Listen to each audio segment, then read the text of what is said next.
আসসালামু আলাইকুম প্রিয় বন্ধুরা, দেখেন এই ব্রিজটি ভেঙে গেছে।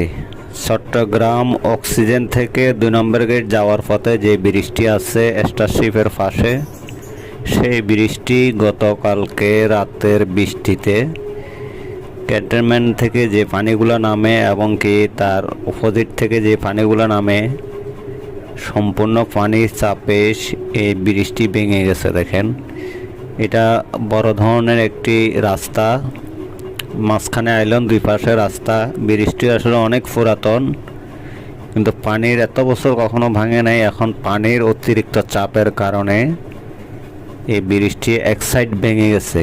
ওপর সাইডে গাড়ি চলাচল করতেছে, কিন্তু তারপরে অনেক ঝুঁকি নিয়ে গাড়ি চলাচল করতেছে।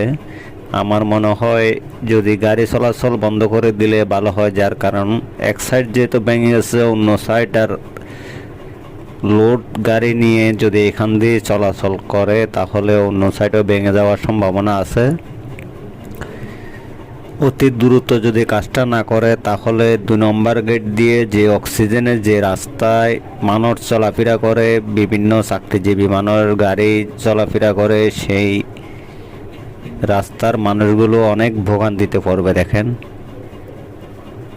আসলে এই ব্রিজটি অনেক পুরাতন ব্রিজ, কিন্তু এত বছর ভাঙে না, এরকম বৃষ্টিও হয় নাই। আবার অতিরিক্ত পানির চাপের কারণে এই ব্রিজটি ভেঙে গেছে। আবার অনেকে বলছে যে এখানে লোড গাড়ি চলাচলের কারণে। না, আসলে লোড গাড়ি চলাচলের কারণে ব্রিজটি ভাঙে নাই, মূলত ব্রিজটি ভাঙছে যে পানির কারণে। পুরা ক্যান্টনমেন্ট হয়ে একবারে জালালাবাদের যে পানিগুলো আছে, সম্পূর্ণ পানি এই নালা দিয়ে যায়। এটা অনেক বড় নিচে দিয়ে নালা। এই নালার পানিগুলো একসাথে চাপ দেওয়ার কারণে এই ব্রিজটি ভেঙে গেছে। দেখেন, এটা হচ্ছে যে আবুল খায়ের কোম্পানি যে স্টারশিপ আছে, স্টারশিপের পাশে যেই ব্রিজটি আছে, সেই ব্রিজটি 2 নম্বর গেট থেকে আসার পথে এবং কি অক্সিজেন 2 নম্বর গেট দিকে যাওয়ার পথে যে ব্রিজটি। তো এটা আসলে রাস্তা সিটি কর্পোরেশনের মধ্যে আছে এই রাস্তাটি। তো দ্রুত যদি কাজটি না করে তাহলে উপর পাশে যে রাস্তাটি ভালো আছে, দেখেন গাড়ি চলাচল করতেছে, সেই রাস্তাটিও ভেঙে যাবে এমনকি ব্রিজটিও ভেঙে যাবে।